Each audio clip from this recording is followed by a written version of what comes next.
कुछ जगहें समय के साथ पुरानी नहीं होती, बस खामोश हो जाती। ऐसी ही एक जगह थी 70 साल पुराना लड़कियों का कॉलेज हॉस्टल। इस हॉस्टल की चौथी मंजिल पर एक छोटी सी लाइब्रेरी थी।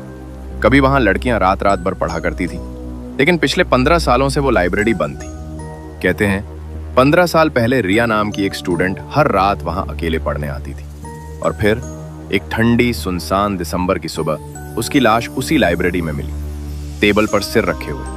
कोई जख्म नहीं, कोई जहर नहीं। डॉक्टरों ने कहा हार्ट अटैक, लेकिन सब जानते थे रिया को दिल की कोई बीमारी नहीं थी। उस दिन के बाद लाइब्रेरी पर ताला लग गया और हॉस्टल में एक नियम बन गया, रात 10 बजे के बाद कोई भी ऊपर नहीं जाएगा। प्रिया और शालिनी उसी हॉस्टल में रहती थी। शालिनी जल्दी सो जाती थी, लेकिन प्रिया को रातें पसंद थी। एग्जाम के दिनों में वो अक्सर 2 से 3 बजे तक जागती रहती, चाय बनाकर कॉरिडोर में बैठकर पढ़ती। 14 दिसंबर की रात थी।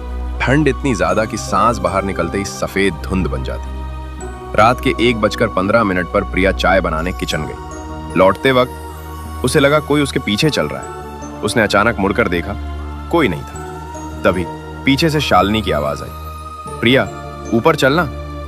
प्रिया चौंक गई। शालिनी तो कमरे में सो रही थी। वो तेजी से कमरे में। शालिनी बिस्तर के किनारे बैठी थी, आंखें खुली हुई, लेकिन चेहरे पे कोई भाव नहीं। सबसे अजीब बात, उसने चश्मा नहीं पहना था, जबकि बिना चश्मे शालिनी को कुछ दिखता ही नहीं था। और उसकी कलाई पर वो काली डोरी भी नहीं थी जो वो कभी नहीं उतारती थी। तो सो क्यों नहीं रही? प्रिया ने पूछा। शालिनी मुस्कुराई, लेकिन वो मुस्कान ठंडी थी। लाइब्रेरी में बहुत अच्छी किताबें हैं, उसने कहा। चलना आज देखते हैं। प्रिया का दिल तेज धड़कने लगा। लाइब्रेरी तो बंद थी, लेकिन फिर भी। शालिनी ने उसका हाथ पकड़ा और सीढ़ियों की तरफ चल पड़ी। चौथी मंजिल पर पहुंचते ही प्रिया के कदम रुक गए। लाइब्रेरी का ताला खुला था।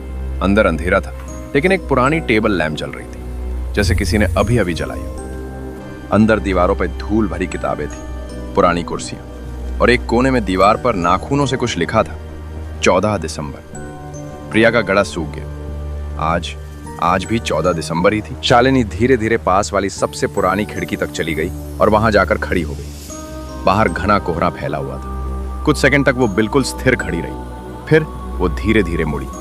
उसकी आंखें पूरी सफेद, पुतलियां गायब। अब जो आवाज आई वो शालिनी की नहीं थी, भारी गूंजती हुई, प्रिया कूद जा। कमरे की ठंड बढ़ने लगी। प्रिया के बाल बिना हवा के लहराने लगे। कूद जा, कूद जा, कूद जा। आवाज तेज होती गई, कान फटने लगे। प्रिया को लगा उसका शरीर अब उसके कंट्रोल में नहीं है। वो खुद खिड़की की तरफ बढ़ने लगी। तभी नीचे से एक जोरदार आवाज आई, धड़ाम, जैसे कोई भारी चीज गिरी हो। जादू टूट गया। प्रिया ने पूरी ताकत से शालिनी को धक्का दिया और सीढ़ियों की तरफ भागी। पीछे से एक भयानक गुर्राहट आई। वो कमरे में घुसी, दरवाजा बंद किया, कुंडी लगाई। सांसें बेकाबू थी। कांपते हाथों से उसने बिस्तर की तरफ देखा। शालिनी वहीं सो रही थी, चश्मा लगाए, कलाई पर काली डोरी, बिल्कुल शांत। प्रिया फूट फूट कर रो पड़ी। सुबह उसने सब कुछ शालिनी को बताया। शालिनी पहले हंसी, फिर अचानक चुप हो गई। धीमी आवाज में बोली, प्रिया आज 14 दिसंबर है, रिया की मौत की तारीख। वो आज किसी को अपने साथ ले जाना चाहती है। दोनों ने तय किया कि इस बारे में कभी किसी से बात नहीं करेंगे। लेकिन उस रात के बाद प्रिया को आज भी लगता है कोई है जो अंधेरे में उसे देख रहा है। और शालिनी, वो अब कभी चश्मा नहीं उतारती, कभी नहीं।